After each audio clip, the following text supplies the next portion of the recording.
đây là bay con sẽ đạp chặt từ thon nghe đó mình rồi bay xe vụ chụp bay con chụp nó rồi đúng rồi nè ao đúng rồi bay gì xe ơi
buồn xí đấy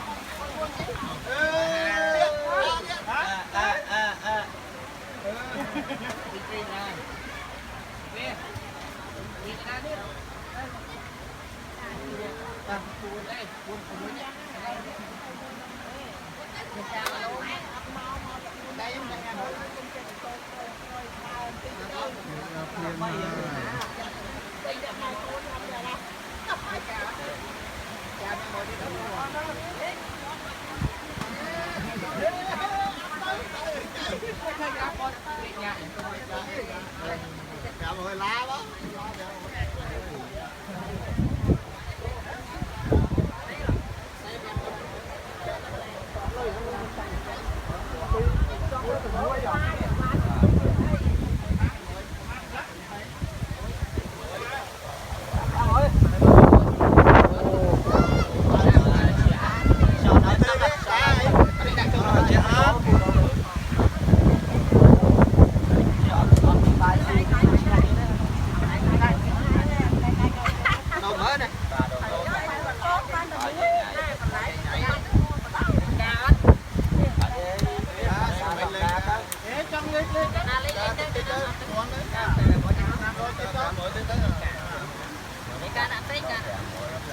mà miền nào càng mà sạt thế đây sư mình mà miên mà cắt áo căng nó mà xa tiếc đấy Cố đi.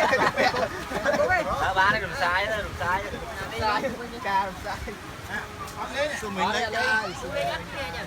Ở đây máy. Đấy kìa nó kia đi ra cái này không riêng son cua đi ra bài thế son đấy đấy kìa